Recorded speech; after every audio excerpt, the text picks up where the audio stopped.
राष्ट्र सर्वप्रथम, राष्ट्र सर्वप्रथम, राष्ट्र सर्वप्रथम, राष्ट्र सर्वप्रथम। राष्ट्र सर्वप्रथम की बात कार्यक्रम में आप सभी राष्ट्रवासियों का हार्दिक स्वागत है।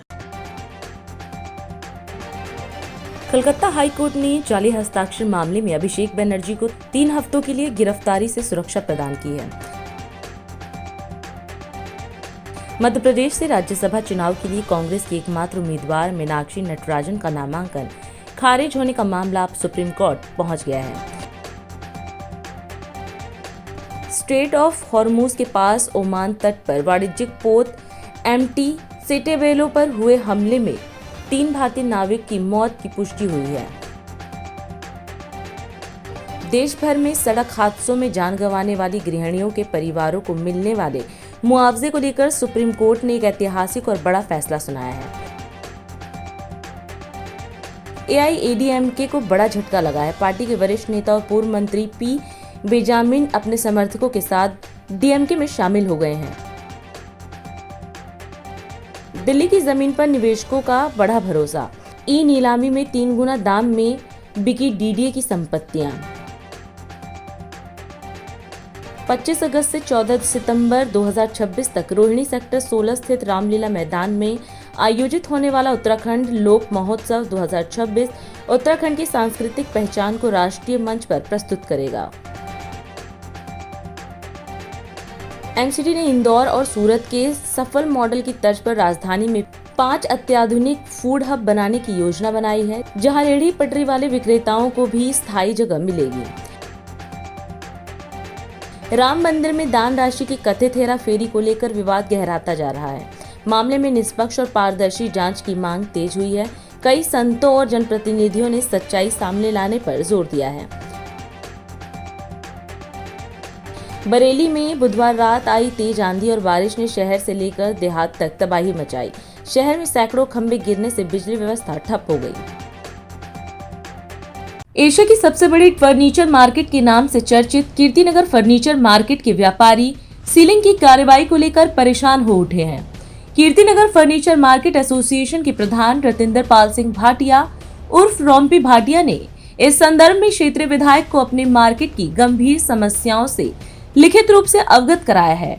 वहीं उन्होंने एसडीएम से समस्याओं पर चर्चा के लिए समय की मांग भी की थी, लेकिन एसडीएम कार्यालय द्वारा शुक्रवार को कीर्तिनगर फर्नीचर मार्केट में मिलने की बात कही गई है। प्रधान भाटिया ने मीडिया को बताया कि व्यापारी हमेशा सरकार व प्रशासन के साथ कदम से कदम मिलाकर चलने का प्रयास करते हैं और करोड़ों रुपए का टैक्स भी अदा करते हैं।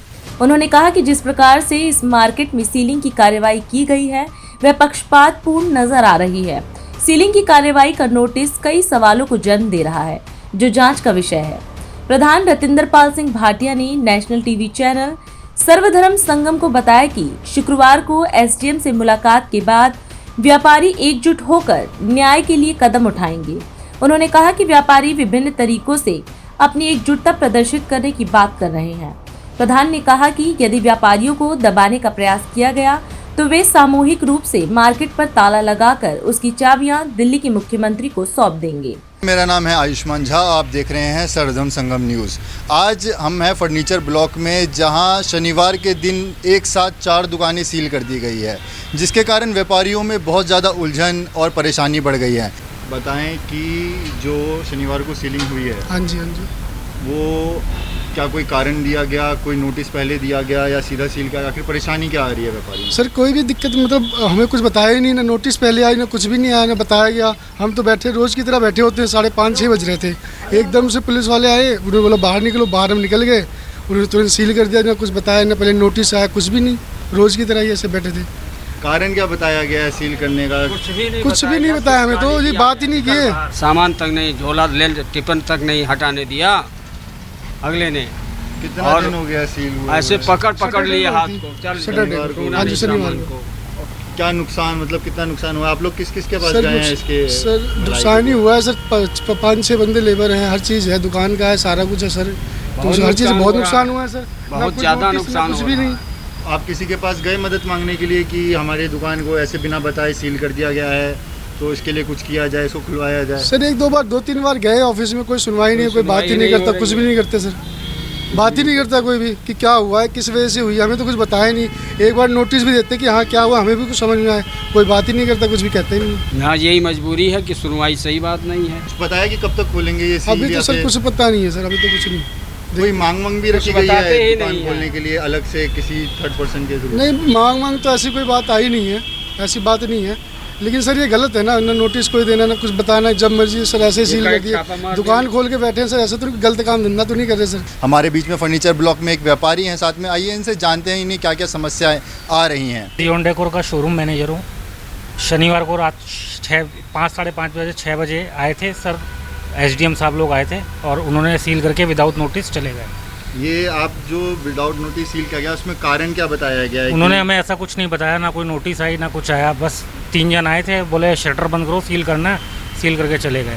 उसके बाद हम लोग एसडीएम ऑफिस में भी गए, एसोसिएशन के थ्रू गए थे एसडीएम ऑफिस में, तो वहाँ पर भी कोई बातचीत हुई नहीं है। अब पता चला कि भाई कल फ्राइडे को वो आएंगे। आज 5 दिन से शोरूम बंद है, क्लाइंट का जो माल है वो रिटर्न देना पड़ रहा है, पेमेंट रिटर्न देनी पड़ रही है, जिनकी डिलीवरियाँ जानी थी वो सारी कैंसिल हो चुकी है। जो व्यापारियों को अभी जैसे 5 दिन से शोरूम बंद है, आप जैसे बताया कि बहुत सारी परेशानियों का सामना करना पड़ रहा है, तो इससे मार्केट में क्या इफेक्ट पड़ रहा है और एसोसिएशन आखिर इसके लिए क्या? एसोसिएशन हम लोगों के साथ में खड़ी है सर। एसोसिएशन ने 2-3 हेल्प भी किया हम लोगों के, बोले हैं कि भाई साथ में एसडीएम के ऑफिस में गए भी हम लोगों के साथ में, बट वहाँ पे कोई सुनवाई नहीं हो रही है अभी हमारी। अभी एसडीएम के ऑफिस में परसों शाम को इवनिंग में एसोसिएशन के थ्रू लेटर गया, रिक्वेस्ट की गई है, तो उन्होंने फ्राइडे की मीटिंग की है कि फ्राइडे को आपके पास आएंगे। क्या मांग करते हैं सरकार से कि क्या कि एटलीस्ट एक नोटिस दिया जाए कि भाई आप लोगों ने कुछ भी, अगर हम लोगों ने गैरकानूनी कर रखा है तो हमें नोटिस दिया है। और मेरा तो सामान अंदर में रखा हुआ है, उसके बाद भी उन्होंने वीडियो बना करके, मेरे पास तो वीडियो प्रूफ है, एक झूला रखा हुआ था। आज तक मुझे किसी ने 4 साल में ये नहीं कहा कि आपकी दुकान सीज़ होने वाली है। वो आए तुरंत 10 मिनट के अंदर सीज़ करके चले गए।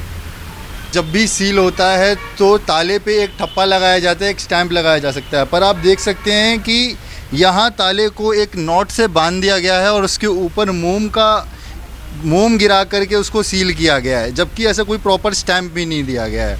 अन्य खबरों के लिए आप बने रहिए सर्वधर्म संगम न्यूज़ पर। मैं आयुष्मान झा, कैमरामैन सोनू के साथ। भारत सरकार ने नई दिल्ली स्थित राष्ट्रीय मीडिया केंद्र में पश्चिम एशिया के हालिया घटनाक्रमों पर अंतर मंत्रालयी संवाददाता सम्मेलन आयोजित किया। इस दौरान अधिकारियों ने बताया कि क्षेत्रीय परिस्थितियों के बावजूद देश में कच्चे तेल, प्राकृतिक गैस और एलपीजी की आपूर्ति सुचारू रूप से जारी है तथा पेट्रोल और डीजल का पर्याप्त भंडार उपलब्ध है। अधिकारियों ने कहा कि तेल विपणन कंपनियां सभी रिटेल आउटलेट पर नियमित आपूर्ति सुनिश्चित कर रही हैं। वहीं पिछले 3 दिनों में 1.40 करोड़ एलपीजी बुकिंग के मुकाबले 1.49 करोड़ सिलेंडरों की डिलीवरी की गई है। देश में क्रूड, पेट्रोल, डीजल, एलपीजी और नेचुरल गैस की सप्लाई स्टेबल है। हमारी रिफाइनरीज उच्चतम क्षमता पर चल रही हैं। अभी भी कुछ रिटेल आउटलेट्स पर अधिक सेल देखी जा रही है, परंतु हम सरकारी oil marketing company smooth supplies ensure करने का प्रयत्न कर रही हैं। पिछले 3 दिनों में 1.40 करोड़ कुकिंग एलपीजी सिलेंडर्स की बुकिंग रिसीव हुई है। इसके अगेंस्ट 1.49 करोड़ डिलीवरी की गई है। इसी पीरियड के दौरान लगभग 22,340 टन कमर्शियल एलपीजी की सेल हुई है। 5 किलो के सिलेंडर्स लगभग 1,91,000 सेल हुए हैं। इसमें से लगभग 10,000 सिलेंडर 566 कैंपों में किए गए हैं सेल। पीएनजी कनेक्शंस के संबंध में since March 9.42 lakh PNG connections gasify हुए हैं और 3.12 लाख कनेक्शंस के लिए इंफ्रास्ट्रक्चर क्रिएट हुआ है। 9.44 लाख नए कंज्यूमर्स रजिस्टर हुए हैं।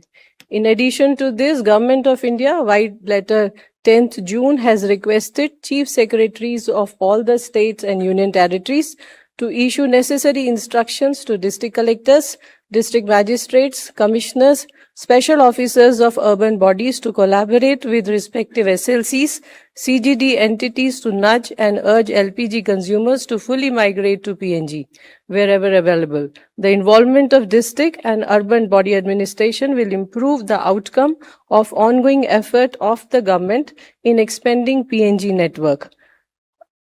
1 जून से अभी तक लगभग 4,180 टन C3C4 मॉलिक्यूल्स और 3,400 टन ब्यूटाइल एक्रिलेट की सेल विभिन्न रिफाइनरीज के द्वारा की गई है।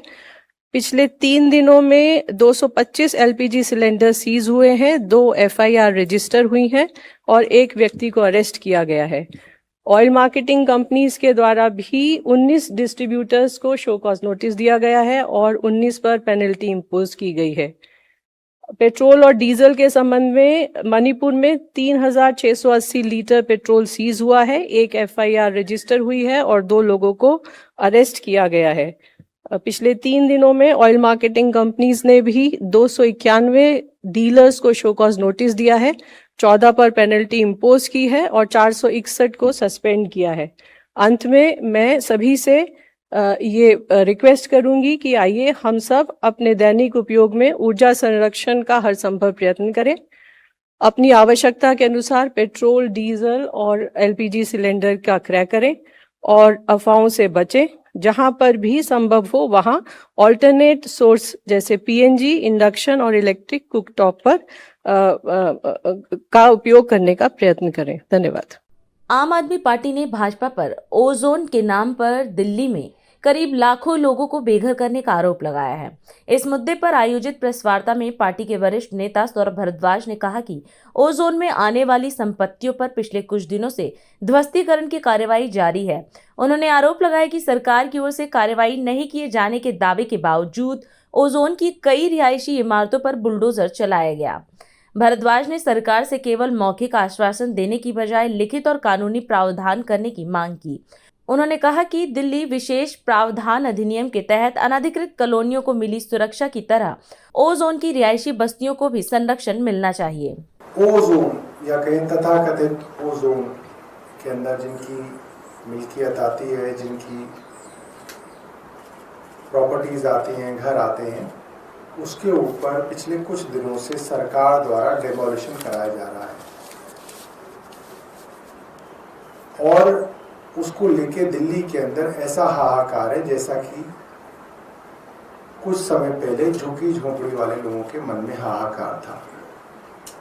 रेखा गुप्ता जी रोज कहती थी झुग्गियां नहीं तोड़ी जाएंगी और जिस दिन कहती थी उसी दिन झुग्गियों के ऊपर बुलडोजर चलता था। आज भी जब सरकार ये कह रही है कि ओजोन के ऊपर हम कोई एक्शन नहीं लेंगे, कल ही ओजोन में आने वाले रिहायशी बिल्डिंगों के ऊपर बुलडोजर चला। हम सरकार से कहना चाहते हैं, सरकार मौखिक बयानबाजी ना करके लिखित और कागजी कार्रवाई करे। बार बार हाई कोर्ट के अंदर ये बात केंद्र सरकार से पूछी गई कि जो प्रोटेक्शन अनऑथराइज्ड कॉलोनीज को प्रोवाइड की गई है दिल्ली स्पेशल प्रोविजंस एक्ट में, क्या वो ओजोन की कॉलोनीज को मिलती है? उस पर केंद्र सरकार और DDA चुप रही, जानबूझ के चुप रही ताकि इसके ऊपर कार्रवाई करे। DDA द्वारा बार बार अलग अलग कोर्ट्स के अंदर यमुना किनारे जो लोग रहते हैं उनके ऊपर एक्शन और डेमोलिशन की कार्रवाई के लिए मांग बार बार की गई। यानी कि सिर्फ और सिर्फ केंद्र सरकार और भारतीय जनता पार्टी की सरकार के काले कारनामों की वजह से इन लाखों लोगों के ऊपर तलवार लटक रही है। हम इनसे मांग करते हैं कि संसद के अंदर कानून लाएं और इस बात को स्पष्ट करें कि दिल्ली स्पेशल प्रोविजंस एक्ट में जो प्रोटेक्शन अनऑथराइज्ड कॉलोनीज को है वही प्रोटेक्शन ओजोन में आने वाले रिहायशी कॉलोनियों को भी होगी। ओजोन में रहने वाले लोगों का घर उजाड़ने की साजिश भारतीय जनता पार्टी की सरकार कर रही है और लगातार मैं देख रहा हूं, चाहे दिल्ली के सांसद हों या दिल्ली के मुख्यमंत्री हो या दिल्ली के मंत्री हो, झूठे वादे झूठे आश्वासन कर रहे हैं, लोगों को गुमराह कर रहे हैं। मंशा है कि कुछ और है और कह कुछ और रहे और ये जाहिर भी हुआ है। आज से 3 दिन पहले बुराड़ी के जगतपुर गांव में रामवीर सिंह बिधूरी जी और मनोज तिवारी जी आकर के एक पंचायत किया और पंचायत में उन्होंने कहा कि एक भी ईंट नहीं टूटेगी। और जिस दिन उन्होंने कहा उसके अगले दिन उसी गांव में डेमोलिशन हो गया। 2 दिन पहले अभी रेखा गुप्ता जी गई थी करावल नगर और सभी मंत्री, सभी सांसद, सभी विधायक वहां पे मौजूद थे। सबने बार बार कहा कि एक भी ईंट नहीं खिसकेगी और कल ही भी करावल नगर में डेमोलिशन हो गया। तो मैं ये पूछना चाहता हूं कि आप जो बार बार ये आश्वासन देते हैं उसके बावजूद ये घर क्यों टूट रहा है? जैसा कि सौरभ भाई ने कहा कि आपको ये कहने की जरूरत क्या है, मुझे समझ में नहीं आता कि भारतीय जनता पार्टी के नेता हो, सांसद हो, मंत्री हो, मुख्यमंत्री हो, कहते कि डीडीए वाले अन्याय ना करो। अरे तुमने तो दिल्ली में कहा था कि डबल इंजन की सरकार होगी, जनता की परेशानी हम कम करेंगे। तो ये नया कंस्ट्रक्शन का बहाना केवल इसलिए ले रहे हैं कि इसके नाम पर पहले तोड़ दे सारा और उसके बाद जो बचेगा वो उजाड़ दे उसको। आप उनको उजाड़ने का काम बंद कर दीजिए, दिल्ली को बर्बाद ना कीजिए, यही निवेदन है दिल्ली के मुख्यमंत्री रेखा गुप्ता जी से। धन्यवाद। अभी समय है एक ब्रेक का, हम चलते हैं ब्रेक पर। आप कहीं जाए नहीं, छोटा सा ब्रेक। श्रेया फर्निशिंग लेकर आया है आपके लिए होम कलेक्शन, जिसमें आपको मिलता है upholstery fabric, designer curtains, home and office decoratives, carpets and sofa cover कम से कम दाम में कीर्ति नगर में आपके लिए उपलब्ध है। Kamal Buildtech Private Limited, fulfilling promises. With our professional team and experience of delivering projects, in past we guarantee you peace of mind and top quality work in an affordable price. और अधिक खबरों के लिए आप हमारे YouTube channel दैनिक India दर्पण को अभी सब्सक्राइब करें और नोटिफिकेशन के लिए बेल आइकन को प्रेस करना ना भूलें। राष्ट्र सर्वप्रथम की बात कार्यक्रम में ब्रेक के बाद एक बार फिर आप सभी राष्ट्रवासियों का स्वागत है। प्रधानमंत्री नरेंद्र मोदी देश के सबसे लंबे समय तक लगातार सेवा देने वाले निर्वाचित प्रधानमंत्री बन गए हैं। उनके कार्यकाल के 4399 दिन पूरे होने के अवसर पर भारत मंडपम में आयोजित एनडीए की बैठक में उनका सम्मान किया गया। इस अवसर पर प्रधानमंत्री मोदी ने कहा कि मां भारती की सेवा का इतना लंबा अवसर मिलना ईश्वर की विशेष कृपा का परिणाम है और उनके लिए जनता जनार्दन ही ईश्वर का स्वरूप है। उन्होंने कहा कि उन्होंने हमेशा जनसेवा को एक साधना के रूप में देखा है और यह साधना सामूहिक प्रयासों का परिणाम है। प्रधानमंत्री ने इस उपलब्धि का श्रेय एनडीए परिवार और सभी कार्यकर्ताओं को देते हुए कहा कि यह किसी एक व्यक्ति की नहीं बल्कि दर्शकों के सामूहिक प्रयास और देशवासियों के विश्वास की उपलब्धि है। साथियों, इतने लंबे समय तक मां भारती की सेवा का सौभाग्य मिलना ये ईश्वर की विशेष कृपा से ही संभव हो सकता है। और मेरे लिए तो जनता जनार्दन ही ईश्वर का रूप है और इसलिए मैंने इस सेवा कार्य को हमेशा एक साधना के रूप में ही देखा है और ये साधना भी एकाकी नहीं रही है, ये एक सामूहिक यज्ञ है जिसमें आप सब ने और अनेकों साथियों ने कर्तव्य भाव से अपना योगदान दिया है। मैं आज इस यात्रा के ऐसे सभी साथियों के प्रति भी अपना आभार प्रकट करता हूं। साथियों, इस अवसर पर एनडीए परिवार के सदस्यों ने एक रिजोल्यूशन भी पेश किया है। ये आप सबकी आत्मीयता और उदारता है, क्योंकि मैं इस यात्रा को अपनी व्यक्तिगत उपलब्धि नहीं मानता हूं। ये हर दृष्टिकोण से हम सबकी सामूहिक उपलब्धि है। ये एनडीए के हर घटक दल की एक समान उपलब्धि है। इसलिए मैं इस प्रस्ताव को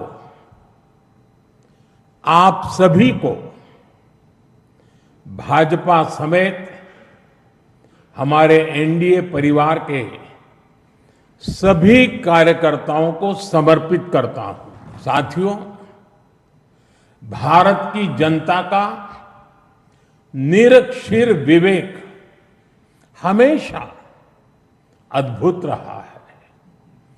देश की जनता ने राष्ट्रीय स्तर पर राजनीतिक स्थिरता का महत्व समझा है। ये जनता जनार्दन की परिपक्वता ही है कि उसने लंबे समय तक मुझे इस तरह जनता की सेवा का अवसर दिया। 2014 के पहले के कई दशक बहुत अस्थिरता और उथल-पुथल से भरे हुए थे। इसका देश को बहुत नुकसान भी उठाना पड़ा, लेकिन अब देश की जनता एक स्थिर सरकार का काम भी देख रही है और उसकी निर्णायक क्षमताओं की प्रशंसक भी है।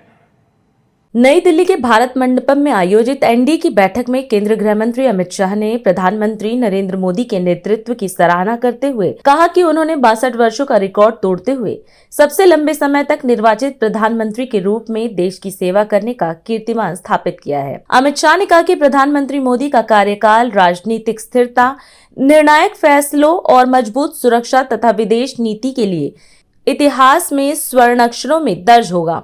उन्होंने कहा कि देश में अब प्रदर्शन आधारित राजनीति का युग है, जिसमें जनता लगातार प्रधानमंत्री मोदी पर अपना विश्वास जता रही है। शाह ने यह भी कहा कि प्रधानमंत्री मोदी पिछले 12 वर्षों से बिना अवकाश प्रतिदिन लगभग 18 घंटे कार्य करते हैं। 62 वर्षों का एक रिकॉर्ड आज हमारे प्रिय नेता नरेंद्र मोदी जी ने तोड़ा है। सबसे लंबे समय तक चुने हुए प्रधानमंत्री के रूप में इनका कार्यकाल रहा है। अगला रिकॉर्ड और इस रिकॉर्ड के बीच में भी एक अंतर है। वो रिकॉर्ड उस समय में सृजित किया गया जब चुनाव आजादी के आंदोलन की परछाई में होते थे, कोई स्पर्धात्मक पॉलिटिक्स नहीं थी, ना विकास की कोई ज्यादा महेच्छा, इच्छा, आकांक्षा थी। आज पॉलिटिक्स ऑफ परफॉर्मेंस के समय में इतने लंबे समय तक इस देश का नेतृत्व बार बार चुनकर करना, ये अपने आप में एक बहुत बड़ा लेकर। माननीय प्रधानमंत्री जी, आपने इस देश को लंबे कालखंड तक नेतृत्व देकर विकास के हर पैमाने में आगे बढ़ा है। इतना ही नहीं, आपका ये कालखंड देश के इतिहास में स्थिरता के, राजनीतिक स्थिरता के कालखंड के रूप में जाना जाएगा।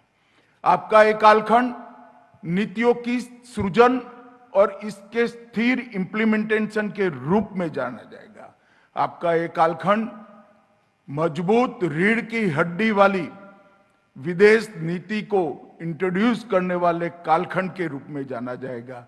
और आपका एक कालखंड देश के सम्मान के साथ कोई समझौता न करने वाली रक्षा नीति के निर्माण के रूप में भी जाना जाएगा। मित्रों, 62 वर्ष में देश ने 13 प्रधानमंत्री, अनेक गठबंधन की सरकारें, अनेक दलों की सरकारें देखी हैं। राजनीतिक अस्थिरता का एक लंबा कालखंड भी देश ने भोगा है। मोदी जी का एक कालखंड स्थिरता, निरंतरता और निर्णायक नेतृत्व का एक स्वर्णिम अध्याय लिखने वाले कालखंड के रूप में आगे जाना जाएगा। कई लोग मोदी जी को संकट समय के नेता के रूप में जानते हैं। मैं गुजरात से आता हूं। लंबे समय से मोदी जी के साथ काम करने का मुझे मौका मिला है। जब वो प्रधानमंत्री बने तब गुजरात एक गहरे संकट में था। एक सदी का सबसे भयंकर भूकंप के त्रासदी से गुजरात गुजरा हुआ था। उस वक्त मोदी जी ने फ्रंट से लीड करते हुए हमारे गुजरात को भूकंप की परछाई से बाहर निकालकर विकसित गुजरात बनाने का काम किया। आज देश भर के गुजरात भूकंप के पहले भी हुए भूकंप के क्षेत्र को देखेंगे तो कहीं कहीं भूकंप की परछाई जरूर देख पाएगी। मेरा आप सबसे निवेदन है, निमंत्रण भी है कि आप जरूर कच्छ जाइए। परिवर्तन कैसे होता है, कच्छ आज उसका उदाहरण बना है। मैं देश के गृह मंत्री के रूप में काम करता था, तब कोरोना का वैश्विक संकट आया। पूरी दुनिया चिंता करती थी कि भारत कोरोना के संकट को कैसे निपटेगा, परंतु नरेंद्र मोदी जी ने एक सामूहिक नेतृत्व का अनुभव कराते हुए, नेतृत्व वो खुद कर रहे थे, मगर न केवल केंद्र सरकार के सारे विभाग, सारी राज्य सरकारें और 130 करोड़ की जनता को साथ में लेकर इतने बड़े संकट से इस देश को बाहर निकालने का काम किया। उन्हीं का नेतृत्व था जिसने सबसे पहले वैक्सीन बनाने वाले देशों में भारत को स्थान दिलाया। और जो पूरी दुनिया चिंता करती थी कोरोना जब शुरू हुआ कि भारत कैसे इस संकट से निपटेगा, जब संकट समाप्त हुआ तो मॉडल क्राइसिस मैनेजमेंट के रूप में आज विश्व भर के लोग कोरोना की भारत के खिलाफ की लड़ाई को स्टडी करने के लिए आ जा रहे हैं। केंद्र में प्रधानमंत्री नरेंद्र मोदी के नेतृत्व वाली सरकार के 12 वर्ष पूरे होने के अवसर पर भारतीय जनता पार्टी देश भर में अपनी उपलब्धियों का प्रचार प्रसार कर रही है। इसी क्रम में जयपुर में केंद्रीय रेल एवं सूचना प्रौद्योगिकी मंत्री अश्विनी वैष्णव ने मीडिया से संवाद किया। इस दौरान उन्होंने कहा कि पिछले 12 वर्षों में देश में व्यापक परिवर्तन देखने को मिला है और विकसित भारत का संकल्प जन जन के मन में मजबूत हुआ है। केंद्रीय मंत्री ने कहा कि प्रधानमंत्री मोदी ने चुनौतीपूर्ण परिस्थितियों में देश की जिम्मेदारी संभाली और विभिन्न वैश्विक चुनौतियों के बावजूद भारत को नई पहचान दिलाने का कार्य किया। उन्होंने कहा कि आज विश्व मंच पर भारत की प्रतिष्ठा और विश्वास पहले से कहीं अधिक मजबूत हुआ है। आज हम यहाँ पर बैठे हैं प्रधानमंत्री श्री नरेंद्र मोदी जी के एनडीए सरकार के नेतृत्व के रूप में जो 12 वर्ष कंप्लीट हुए हैं, इन 12 वर्षों में किस तरह से भारत में बहुत बड़ा एक बदलाव आया है, जन जन के मन में एक विश्वास जो जागा है, जिस तरह से भारत को विकसित भारत बनाने का जो संकल्प है, जिस नींव पे आने वाले वर्षों में एक विकसित भारत का सपना पूरा होगा, वो आप सबने देखा है, महसूस किया है और उसको जिया है। बहुत कठिन समय में मोदी जी ने राष्ट्र की जिम्मेदारी संभाली थी। वो समय ऐसा था 2014 का, जब देश में एक के बाद एक स्कैम, बैंकिंग सेक्टर पूरी तरह से तबाह हो गया था।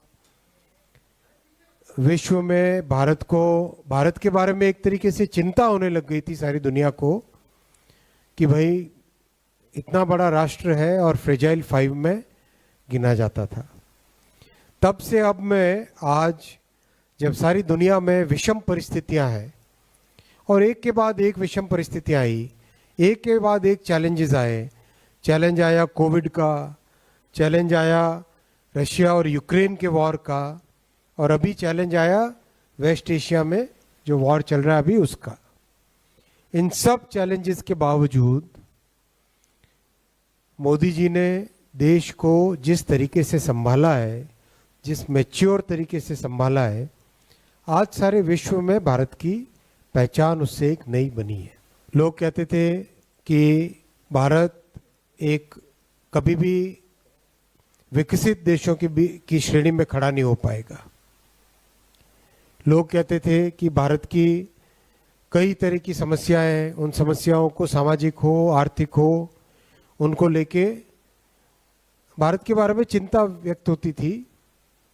वो सब दिन चले गए। अब एक नया आत्मविश्वास है, देश में एक नया विश्वास है।